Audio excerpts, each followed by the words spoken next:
आज black and white में हम सबसे पहले उस खबर का विश्लेषण आपके लिए करेंगे जिसने हमारे देश को दो हिस्सों में बांट दिया है। यह खबर बीबीसी के खिलाफ जारी इनकम टैक्स की कार्रवाई को लेकर है, जिसे हमारे देश का एक वर्ग बदले की कार्रवाई बता रहा है और कह रहा है कि बीबीसी को गुजरात दंगों पर अपनी डॉक्यूमेंट्री दिखाने की सजा दी जा रही है। लेकिन आज हम आपको इस कार्रवाई के पीछे का पूरा सच बताएंगे और आपको यह भी जानकारी देंगे कि टैक्स चोरी के मामले में बीबीसी को सबसे ज्यादा नोटिस यूपीए की सरकार के दौरान भेजे गए थे। यह वो सच है जो कभी आप तक पहुंचा नहीं। लेकिन सबसे पहले आपको इस खबर से जुड़े 3 बड़े अपडेट्स बताते हैं।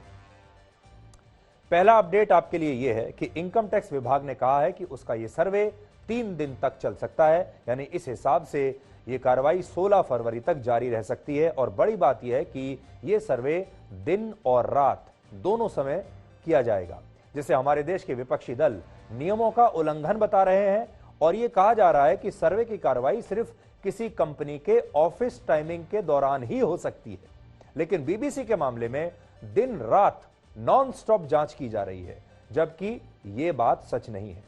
नियम कहते हैं कि सर्वे की कार्रवाई शुरू तो ऑफिस टाइमिंग में ही होती है, लेकिन अगर किसी कंपनी के खिलाफ यह कार्रवाई शुरू हो जाती है तो इसके बाद जांच टीम रात के समय में भी अपने सर्वे को जारी रख सकती है और यह उसका अधिकार है।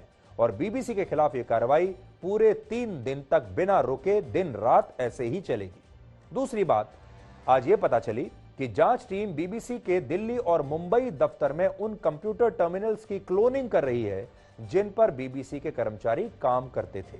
और क्लोनिंग की इस प्रक्रिया में बीबीसी के कुछ कर्मचारियों के मोबाइल फोन्स भी लिए गए हैं।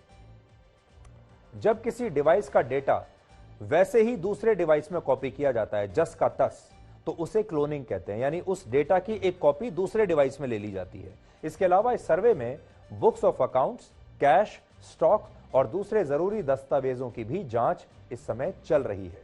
और तीसरा अपडेट आपके लिए यह है कि इस कार्रवाई के दौरान बीबीसी के दिल्ली और मुंबई दोनों दफ्तरों में काम करने वाले कुछ कर्मचारियों को रोक लिया गया है और उनसे पूछताछ की जा रही है, जिसे लेकर बीबीसी के लंदन हेडक्वार्टर ने 2 ईमेल्स अपने कर्मचारियों को भेजी हैं। और इन मेल्स में 2 बातें लिखी हैं जो आपको भी बड़ी ध्यान से सुननी चाहिए। पहली बात यह कि बीबीसी ने अपने कर्मचारियों से कहा है कि इनकम टैक्स के अफसर उनसे कभी भी पूछताछ कर सकते हैं, इसलिए ये कर्मचारी पहले से ही मानसिक रूप से इस पूछताछ के लिए तैयार रहें।